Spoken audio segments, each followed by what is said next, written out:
அடுத்ததாக ஈரோடு மாவட்ட ஜமாத் உலமா சபையினுடைய தலைவர் கணிதத்திற்கும் பெருமதிப்புக்கும் உரிய ஹபீபுல்லா தாவூதி ஹஜரத் அவர்கள் தலைமை உரையாற்றுவார்.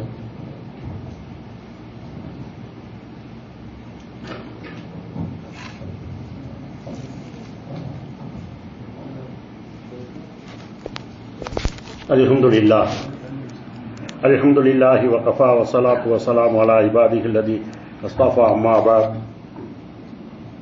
فقد قال الله تعالى في القرآن العظيم والقرآن المجيد يا أيها الذين آمنوا قوا أنفسكم وأهليكم نارا.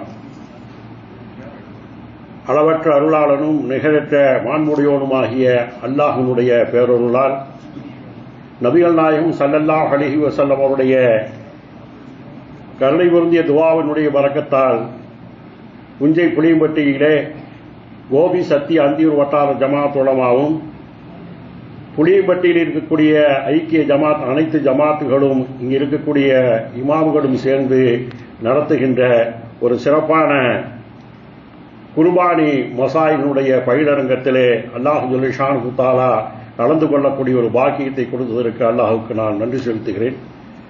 இஸ்லாத்தினுடைய எந்த அமல்களும் செய்வதாக இருந்தாலும் சொன்னால் அது ஹஜ்ஜாவாக இருந்தாலும் சரி, குர்பானியாக இருந்தாலும் சரி, தொழுகையாக இருந்தாலும் சரி, முறையாக தெரிந்து செய்தோம் என்று சொன்னால்தான் குர்பானியிலே கிடைக்கக்கூடிய நன்மை நமக்கு கிடைக்கக்கூடியதாக இருக்கிறது.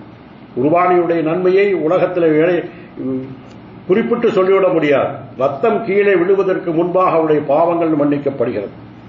அவருடைய அந்த குர்பானியுடைய சதை எலும்புகள் தோள்கள் எல்லாம் கியாமத் நாளிலே திராசிலே எடப்படுகின்ற பொழுது நன்மையினுடைய தட்டை அதிகப்படுத்தக்கூடியதாக இருக்கிறது. அப்படிப்பட்ட ஒப்புக்கொள்ளப்பட்ட அமல்கள் நம்மிடத்திலே ஏற்றுக்கொள்ளப்பட்டதாக அல்லாஹ்விடத்தில் ஏற்றுக்கொள்ளப்பட்டதாக ஆக வேண்டும் என்று சொன்னால் அதற்கான நாம் முழுமையான சட்டங்களை தெரிந்து கொள்ள வேண்டும் என்கின்ற உயர்ந்த நோக்கத்தோடு தான் கோபி சத்திய அந்தியூர் வட்டார ஜமாத் உலமா இந்த மசாயில் மஜ்லிஸ்க்கு ஏற்பாடு செய்திருக்கிறது. மற்ற கவுகளை பொறுத்த வேண்டும் அவர்கள் ஏதோ கோயிலுக்கு ஆடு இருக்கிறார்கள், மாடு இருக்கிறார்கள், எதையோ செய்கிறார்கள் என்று சொன்னால் அவர்கள் அறுத்து பலியிடுவதோடு முடிந்து விடுகிறது. ஆனால் நமக்கு இந்த குர்பானியினுடைய இதில் பல மசாயில்கள் இப்பொழுது நவீன காலத்திலே பல்வேறு மசாயில்கள் எல்லாம் வந்திருக்கிறது.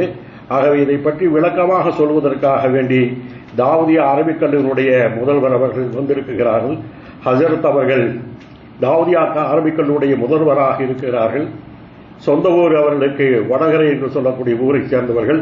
நீண்ட காலமாக மலேசியாவிலே இமாமாக பணிபுரிந்து தாவூதியா அரபிக் கல்லூரிக்கு அவர்கள் தேவை என்பதற்காக தாவூதியா அரபிக் கல்லூரியுடைய நிர்வாகமாகிறது மலேசியாவிலிருந்து அவர்களை தாவூதியா அரபிக் கல்லூரி நிர்வாகம் அழைத்து இப்போது அதனுடைய நிர்வாக தலைமை ஆசிரியராக இருந்து கொண்டு பணியாற்றிக் கொண்டிருக்கிறார்கள். தமிழ்நாடு அடைந்த சிறந்த பேச்சாளர்கள். ஆகவே அவர்கள் இந்த ஊருக்கு வந்திருப்பது, இந்த இடத்திற்கு வந்திருப்பது மிகப்பெரிய ஒரு சிறப்பாக இருக்கிறது. ஹஜரத் அவர்களுடைய மசாயில் விளக்கத்திற்கு நான் இடம் கொடுத்து என்னுடைய சிற்றுரையை முடித்துக் கொள்கின்றேன். வாஹிரு தாவானா அனில் ஹம்துலில்லாஹி.